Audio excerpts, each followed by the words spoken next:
আমরা আর একটা ভিউ পয়েন্টে এলাম। এখান থেকে একজন বললেন কাঞ্চনজঙ্ঘা নাকি খুব ক্লিয়ার দেখা যায়, সত্যিই তাই।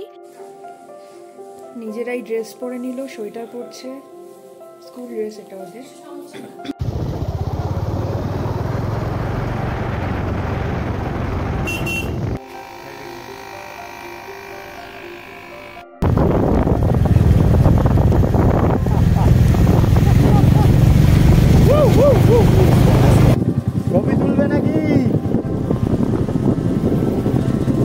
গুড মর্নিং বন্ধুরা।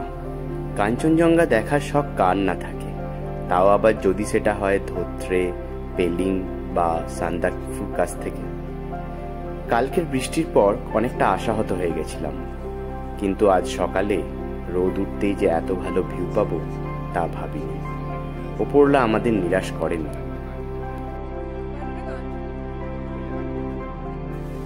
এখন বাজে ঘড়িতে 4:57, মানে অলমোস্ট 5টা। আমরা রুমে চাবি দিয়ে এখন এগোচ্ছি মর্নিংয়ে কাঞ্চনজঙ্ঘা দেখার উদ্দেশ্যে। আমি একটু আগে গিয়ে 4:30 নাগাদ গিয়ে দেখলাম যে পুরো রেঞ্জটা দেখা যাচ্ছে, বাট যেহেতু সূর্যের আলো এখনও পৌঁছায়নি পিকে, ঠিক ডিটেক্ট করা যাচ্ছে না। 5টা বাজে, তো আমরা বেরিয়ে পড়েছি কাঞ্চনজঙ্ঘা দেখার উদ্দেশ্যে। অ্যান্ড আমরা একটু সামনে যাব। টপ ভিউ থেকে বললো যে তার থেকে এখানে সামনে থেকে বেশি ভালো দেখতে পাওয়া যাবে, তা আমরা এইদিকে এগোচ্ছি। Very good morning from Dhotrey. সকালের ভিউটা যদি এরকম পাই তাহলে মনটা একটু বেশি খুশি হয়ে যায়। আগের দিনে ধোত্রের ওয়েদার আমাদের খুব মন খারাপ করে দিয়েছিল, সারা দিন বৃষ্টি, কিন্তু আজকে তা অনেকটা পুষিয়ে দিয়েছে। আমাদের হোমস্টের একটা কাছের ভিউ পয়েন্টে আমরা পৌঁছে গেছিলাম ভোর 5:30টায়। তখন এতটা ক্লিয়ার ভিউ ছিল না, কিন্তু তারপরের ভিউটা তোমরা দেখতেই পাচ্ছ। জঙ্গা দেখে আমাদের বুম্বা আর বাকিরা নাচতে আরম্ভ করে দিয়েছে। আমরা এত খুশি হয়েছি, মানে এত ভোরে এসেছিলাম তখনও দেখা যাচ্ছিল, কিন্তু এখন একদম পুরো কমপ্লিট ক্লিয়ার ভিউ দেখা যাচ্ছে, যেটা দেখে মানে আমরা স্পেলবাউন্ড হয়ে গেছি। এত ভালো লাগছে। তখন এতটা ক্লিয়ার ছিল না, বাট এখন পুরো ক্লিয়ার ভিউ, দারুণ লাগছে। আমরা জাস্ট বেরোবো, এবার বেরোনোর আগে এটা মানে উপরি পাও না, দারুণ লাগছে, দারুণ। বুম্বা, কাঞ্চনজঙ্ঘা দেখে কেমন লাগলো? দিন ঘোড়া একদম কমপ্লিটলি ফাইন, এবং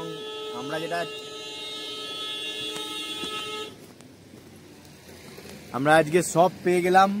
এত কাছ থেকে কাঞ্চনজঙ্ঘা এতদিন শুনে এসেছি, পেলিং, সান্দাকফু, এখান থেকে সব থেকে কাছে কাঞ্চনজঙ্ঘা দেখা যায়, এবং এটা সত্যি। এবং আজকে আমরা এখানে আছি ধোত্রে গ্রামটা এত সুন্দর, এবং তার সাথে সাথে এই কাঞ্চনজঙ্ঘার অপূর্ব দৃশ্য, দুটো মিলিয়ে জাস্ট ফাটাফাটি। রেডি হচ্ছি আমরা এবার, কারণ বেরোতে হবে। ব্রেকফাস্ট করেই দেন আমরা বেরিয়ে যাব। এখন বাজে 7:12, তো 7:30টার মধ্যে বেরোনোর চেষ্টা করব। হয়ে গেল ঘোরা, মোটামুটি সমস্ত কিছু গুছিয়ে নিয়েছি যা যা ছিল। এবার বাড়ি ফেরার পালা। আজকে আমরা যাব রায়গঞ্জে স্টে আছে, then next day Raiganj to বাড়ি। জীবনে প্রথমবার বাইক নিয়ে পাহাড়ে এলাম, দারুণ এক্সপিরিয়েন্স, যেটা হয়তো অনেকের কাছে মনে হবে খুব রিস্কি, অনেক কিছু প্রবলেম হতে পারে পাহাড়ে, বাট যদি আপনি কনফিডেন্ট থাকেন আপনার বাইক চালানোর বিষয়ে এবং সেফলি ড্রাইভ করেন, তাহলে পাহাড়ে বাইক নিয়ে ঘোরার যে আনন্দ সেটা কিন্তু গাড়িতে নেই। এটা সম্পূর্ণ আমার মত। এবার অবশ্যই সেফটি গিয়ার্সগুলো আপনার কাছে রাখবেন, যেমন জ্যাকেট, নি গার্ড, এলবো গার্ড, এই জিনিসগুলো খুব, হ্যাঁ সেফটি গিয়ার্সগুলো খুব দরকার। আমার কাছে নি গার্ড, এলবো গার্ড ছিল, বাট যেহেতু পাহাড়ে ঘোরার তাড়াহুড়োতে আমার জ্যাকেটটা কেনা সম্ভব হয়নি বা হয়ে ওঠেনি, যেটা আমি খুব ফিল করলাম যে জ্যাকেটটা খুব দরকার, আপনার উইন্ডবাস্টটা খুব কাজে লাগে আটকাতে। তো নেক্সট টাইম আমি জ্যাকেট অবশ্যই আনবো, নি গার্ড, এলবো গার্ড ছাড়াও। আমাদের একদম সাডেন প্ল্যান হয়েছে, সেই কারণে আমরা সময় করে উঠতে পারিনি জ্যাকেটটা কেনার। বাট অবশ্যই মানে পাহাড়ে আসলে বিশেষ করে জ্যাকেটটা মাস্ট, তার সাথে মানে নি গার্ড তো অবশ্যই।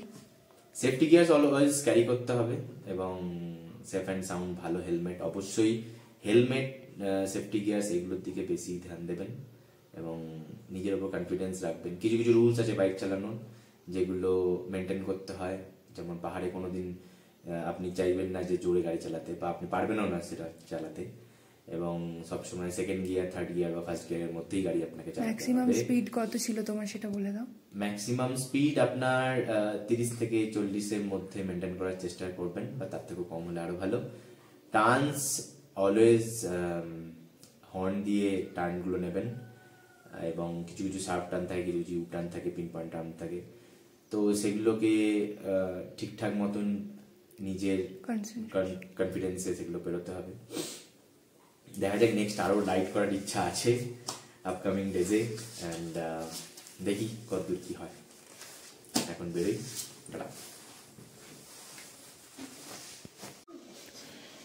এসে গেছে আমাদের ব্রেকফাস্ট, বয়েলড ম্যাগি আর ওপরে একটা করে অমলেট দেওয়া।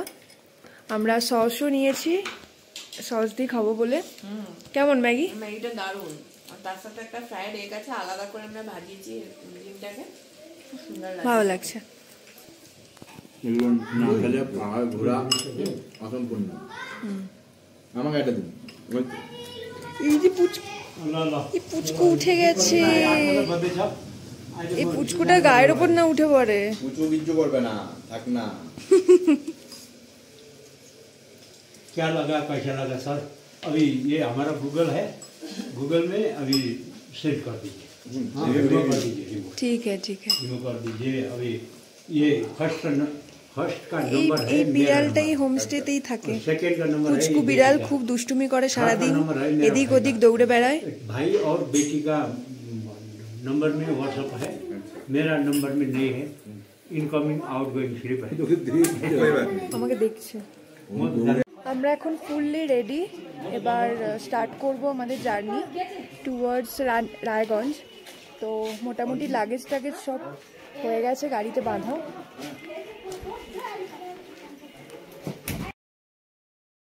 আমরা যে হোমস্টেটাতে ছিলাম তার নাম অর্কিড ডেল হোমস্টে। এই হলো ফ্রন্ট ভিউ। এই হোমস্টের ঘরগুলো ছিল ভীষণ পরিষ্কার পরিচ্ছন্ন, নিট অ্যান্ড ক্লিন যাকে বলে। তো তোমরা আগেই ঘরগুলো দেখেছো। এই হোমস্টে পরিচালনা করেন একজন ম্যাডাম, তার বোন আর তাই ভাই মিলে। হোমস্টেতে ছিল কয়েকটা পুচকু পুচকু বাচ্চা আর তাদের খেলার সাথে একটা ছোট্ট বিড়াল। তো এই হোমস্টেতে লজিং অ্যান্ড ফুডিং নিয়ে আমাদের পড়েছিল পার নাইট 1000 করে পার হেড।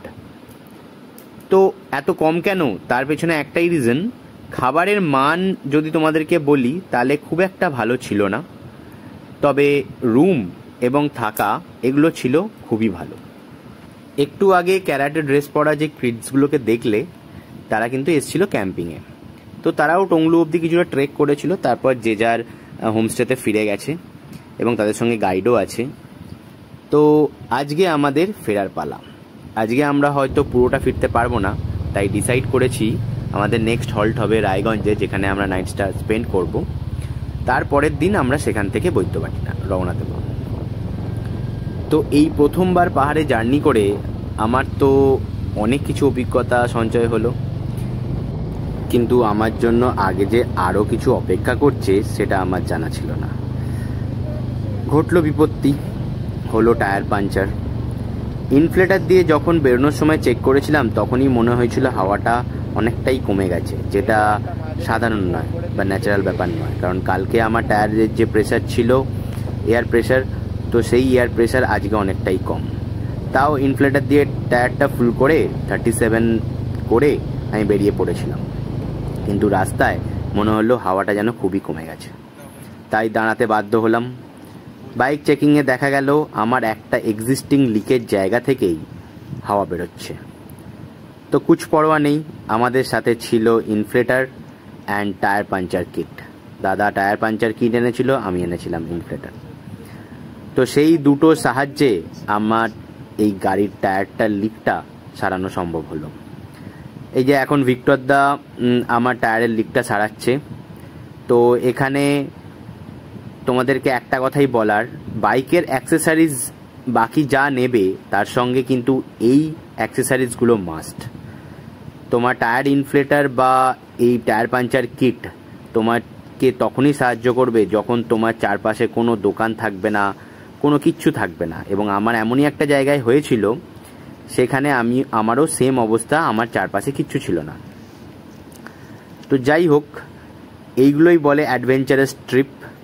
তো অ্যাডভেঞ্চারাস রাইডের মধ্যে এটারও একটা পার্ট।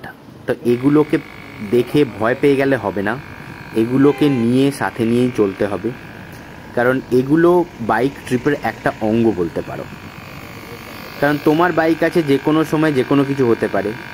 যদি তোমার কাছে প্রপার অ্যাক্সেসরিজ থাকে তাহলে তুমি সেটা নিয়ে ঠিক সেই বিপত্তিটাকে ওভারকাম করতে পারবে। তো দেখো, আমি টায়ার ইনফ্লেটার দিয়ে চেক করে নিচ্ছি এখন প্রেশারটা।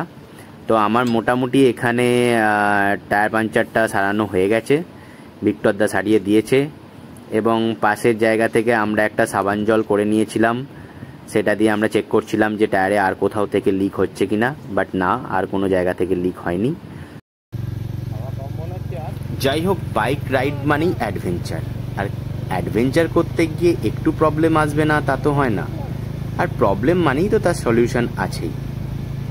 সেই জন্যেই সমস্ত প্রবলেমকে ওভারকাম করে আবার আমাদের গাড়ি ছুটে চলল রায়গঞ্জের উদ্দেশ্যে। কিন্তু আমরা যত এগিয়ে চললাম, ওয়েদারও কিন্তু তত খারাপ হতে থাকলো। চারপাশে মেঘ আর কুয়াশা যেন আমাদেরকে ঘিরে ধরলো আরও বেশি করে। কিছুটা দূর যাওয়ার পরে আমার সামনে 1 হাত কি 2 হাত ডিস্টেন্সে আমি তেমনভাবে কিছু দেখতে পাচ্ছিলাম না। এরকম রাইডে এক্সপিরিয়েন্স হবে আমি আশা করিনি, বাট হ্যাঁ, এটাও হলো। তবে হ্যাঁ, এখানে কাজে লাগলো আমার ফগ লাইট। কারণ যে পরিমাণ মেঘ আর কুয়াশা সামনে আমাদেরকে বেষ্টিত করে রেখেছিল, তার মধ্যে ফগ লাইট ছাড়া গাড়ি চালানো যাচ্ছিল না। এবার রাস্তা ছিল তো ভালো, কিন্তু কিছুক্ষণ পরে গুগল বাবার আশীর্বাদে রাস্তা গেল ঘুরে। আমরা যে রাস্তা দিয়ে নেমেছিলাম, মানে আমরা যে রাস্তা দিয়ে ধত্রে এসছিলাম, তার দিয়ে না উঠে আমাদের গুগল বাবা অন্য আরেকটা রাস্তা দেখালো। সেই রাস্তায় আমাদের এবারের অভিজ্ঞতার লিস্টে অফ রোডিংও বাকি থাকলো। যাই হোক, ওভারঅল তোমরা এই ভিডিওটাতে এখন দেখতেই পাচ্ছ সামনে কতটা কুয়াশা আর মেঘ, এবং তাই খুব সতর্কতার সাথে গাড়ি চালাতে হচ্ছিল আমাদেরকে। এবং প্রতিটা টার্নে হর্ন ছাড়া তো গাড়ি এগোচ্ছিলই না। যদিও আগেই বলেছি এই রাস্তায় গাড়ির পরিমাণটা খুব কম, তাই খুব বেশি যে আপ অ্যান্ড ডাউন গাড়ি আসছে তা নয়, কিন্তু তার মধ্যেই পাহাড়, তাই তো একটু সাবধানে গাড়ি চালাতেই হবে।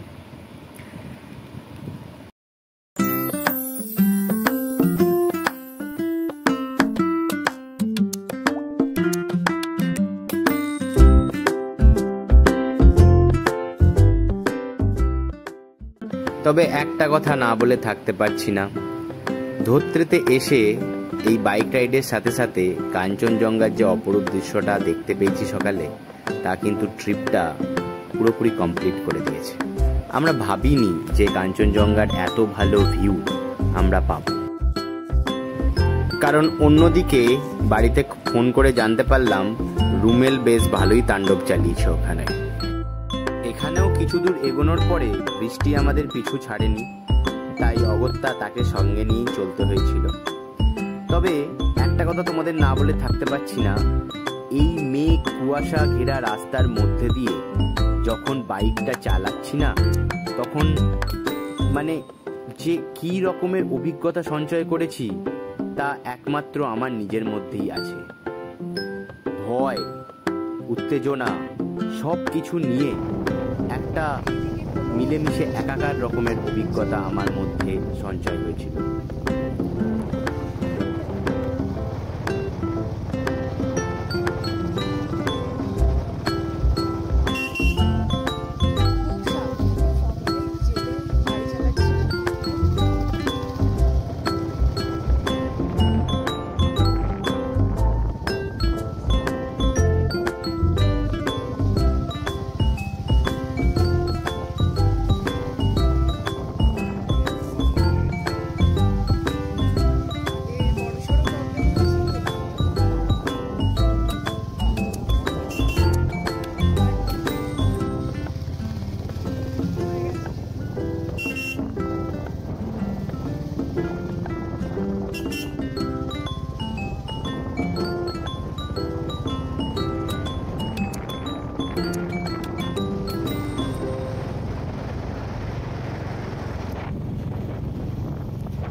এই শুরু হলো খারাপ রাস্তা।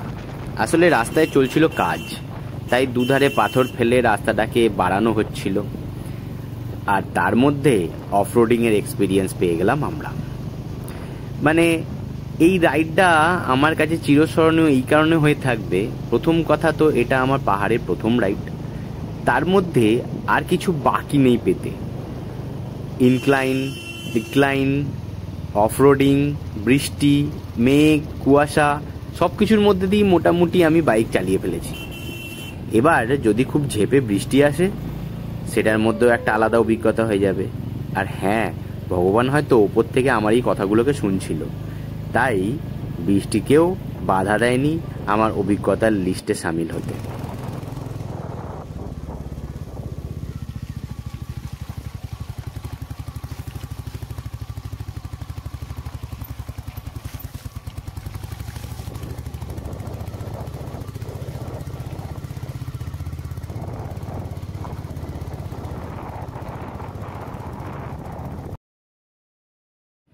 ফাইনালি অফরোডিং পেরিয়ে আমরা উঠে পড়লাম দার্জিলিংয়ের মেন রোডে।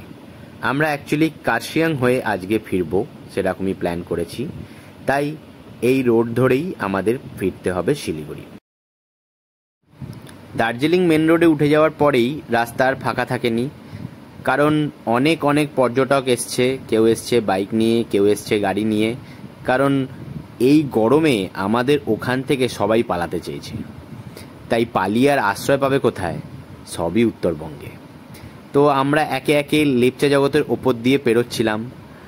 আগের বারে যখন এখান দিয়ে গাড়ি নিয়ে বেরোচ্ছিলাম বন্ধুরা, তখন মনে মনে ভেবে নিয়েছিলাম যে এই রাস্তাটাতে একদিন আমি আমার মিটিয়ারকে নিয়েই আসব।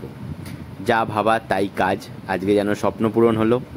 এই হলো লেপচা জগতের সেই ভিউ পয়েন্ট, যেখানে অনেক পর্যটকের ভিড় হয়েছে, তারা দাঁড়িয়ে এখানে ছবি তুলছে। আমারও নামার ইচ্ছে ছিল, বাট যেহেতু লেট হয়ে যাবে আর ওয়েদার কন্ডিশন খুব একটা ভালো নয়, তাই আমরা কিছু না ভেবে আর না দাঁড়িয়ে এগিয়ে চললাম আমাদের গন্তব্যের দিকে। মোটামুটি তোমরা দেখতেই পাচ্ছ রাস্তা খুব ভালো, কিন্তু ওয়েদার কিন্তু ভালো নয়। তো যাই হোক, এই ওয়েদারকে মাথায় নিয়েই আমরা এগিয়ে চললাম রায়গঞ্জের দিকে।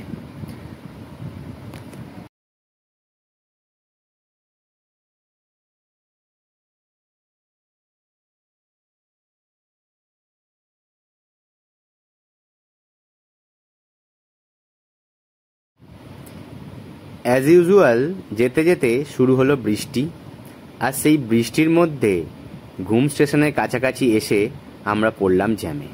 তোমরা সবাই জানো এই রাস্তা দিয়ে ফিরতে হলে ঘুম স্টেশনের ওপর দিয়ে যেতে হবে, এবং সেখানে জ্যাম হবে না এটা কি হয়?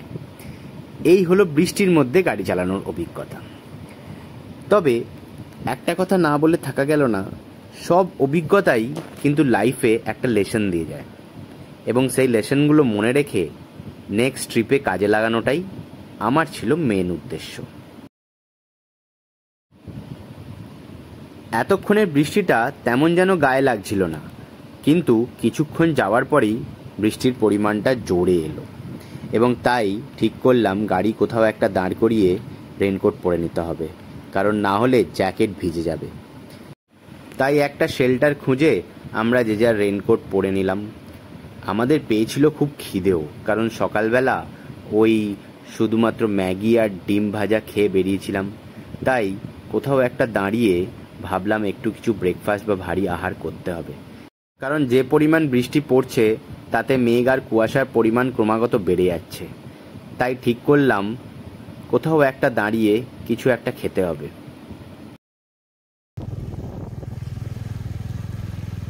বাট রেনকোট পরে নেওয়ার পরে আর গাড়ি থামাতে ইচ্ছে হচ্ছিল না, মনে হচ্ছিল এই জিনিসটাকেই এনজয় করতে করতে বেরোই, কারণ এত ভালো লাগছিল এই বৃষ্টিতে ভিজে গাড়ি চালাতে, সেটা আর তোমাদের কি বলবো। অ্যাকচুয়ালি সবটাই ফার্স্ট টাইমের জন্য হয়তো খুব ভালো লাগছিল, বাট তোমরাও যদি কোনোদিন আসো, এরকম একটা বৃষ্টি ভেজার দিন তোমরা পাও বাইক চালানোর জন্য, আশা করি তোমরাও সেটাকে এনজয়ই করবে। বাট না, আমাদের কোথাও একটা দাঁড়াতে হবে, কারণ অনেকটাই টাইম হয়ে গেছে। এবার যদি একটু কিছু না খাই তাহলে শরীরে অনেক প্রবলেম হবে। তাই কিছু দূর যাওয়ার পরে ডিসাইড করা হলো যেখানে ভালো খাবার দোকান বা ছোট খাবার দোকানও দেখতে পাওয়া যাবে সেখানেই আমরা স্টপ দেব।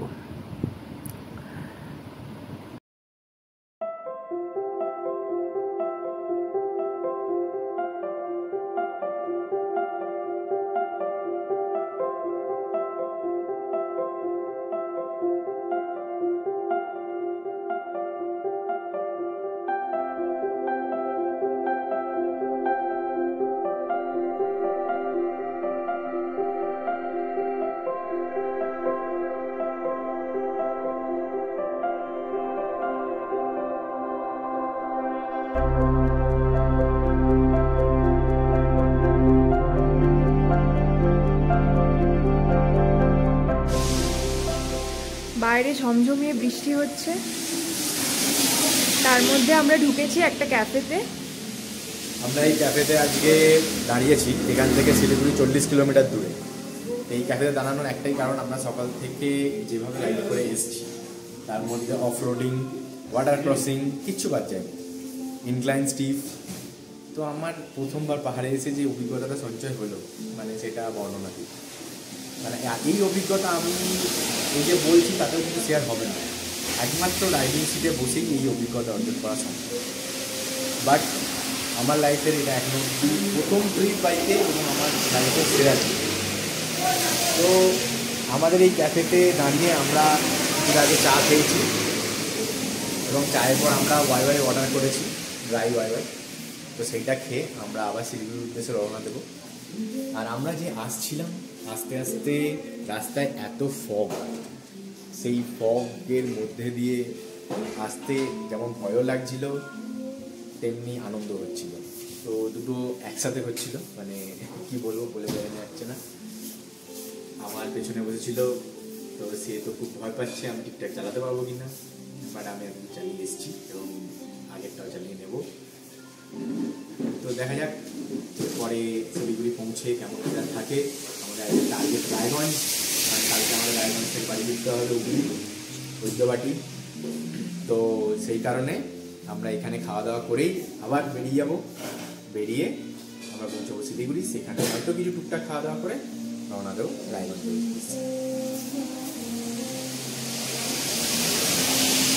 ক্যাফেটা বেশ সুন্দর করে সাজানো,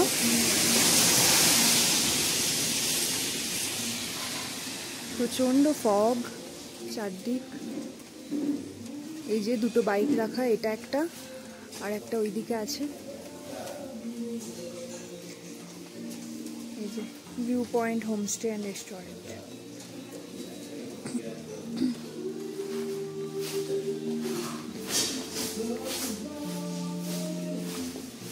এখানে বসে আছে সবাই ক্লান্ত হয়ে, কিছুটা আড্ডা চলছে।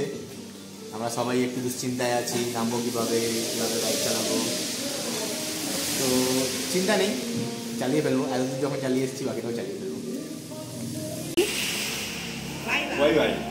আচ্ছা ওয়াই ওয়াই আমরা একটু টিফিন করছি, একটু খিদে পেয়েছে, অনেকটা রাইড করে এসেছি, ভয়ঙ্কর রাস্তা দিয়ে ভয়ঙ্কর আবহাওয়ার মধ্যে দিয়ে আমরা রাইড করে এসেছি, এসে একটু খিদে পেয়ে গেছে, তাই জন্য আমরা এই ওয়াই ওয়াই খাচ্ছি। এখন ওয়াই ওয়াই খেয়ে আবার আমরা নিচের দিকে রাইড কন্টিনিউ করব। একদম মানে এদিকে জাস্ট কিচ্ছু দেখা যাচ্ছে না, পুরো সাদা হয়ে আছে, কোনো ভিউ নেই। পেট পুজো করে খানিকক্ষণ ওয়েট করছিলাম ওই ক্যাফেটাতে বৃষ্টিটা যাতে কমে যায়, কিন্তু না, বৃষ্টির তো কোনো কমার লক্ষণ দেখতে পেলাম না।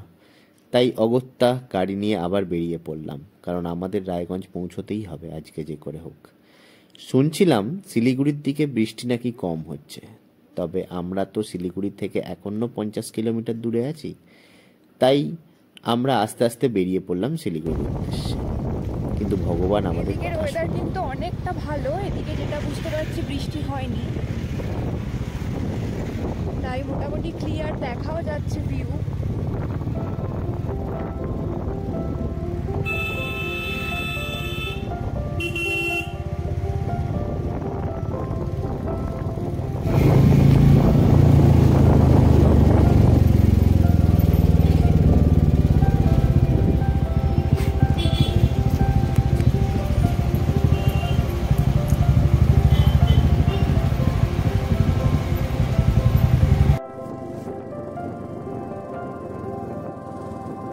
আর এই ওয়েদার ক্লিয়ার হতেই আমাদের কাছে ভেসে উঠল পাহাড়ের ভীষণ সুন্দর দৃশ্য, আর তা হলো কার্শিয়াঙের দৃশ্য।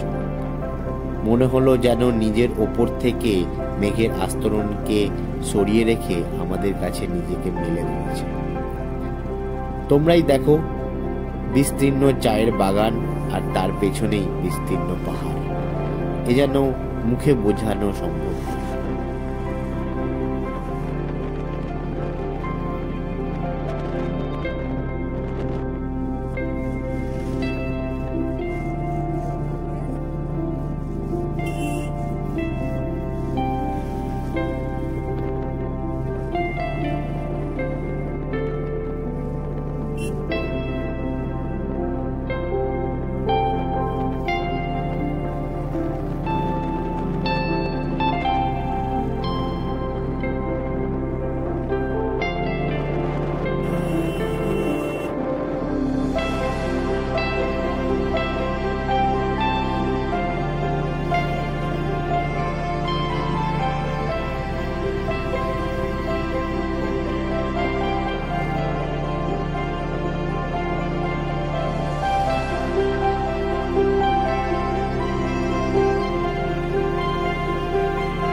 পাহাড়ের প্রতিটা বাঁক ঘুরে ঘুরে যখন বাইক নিয়ে নিচে নামছি, যেন এক আলাদাই দুনিয়ায় হারিয়ে গেছিলাম। সত্যি প্রকৃতি যে এত সুন্দর হতে পারে তা হয়তো এই রাইডটা না করলে জানতেই পারতাম না। যদিও ফিরছি বাড়ির দিকেই, তবে স্মৃতির ঝুলিতে অনেক কিছু জড়ো করে নিয়ে যাচ্ছি। তা নিয়েই ফিরে আসবো ভেবেছিলাম তোমাদের কাছে, তাই ফিরেও এসছি। তাই আজকের ব্লগটা এখানেই শেষ করলাম। ঘুরতে ঘুরতে নেমে যাব আমরা রায়গঞ্জের দিকে। নেক্সট ব্লগে ফিরে আসবো রায়গঞ্জ থেকে বৈদ্যবাটি ফেরার পালাতে। তোমাদের কেমন লাগলো এই জার্নি আমাদের সাথে জানিও, এবং যদি সত্যিই ভালো লেগে থাকে লাইক, শেয়ার অ্যান্ড সাবস্ক্রাইব করতে ভুলো না। আর নিজেরাও পাহাড়ে এসো, যখন আসবে আমাদেরকেও ডাক দিও, আমরাও পারলে আসবো। তাই এখনকার মতন টাটা।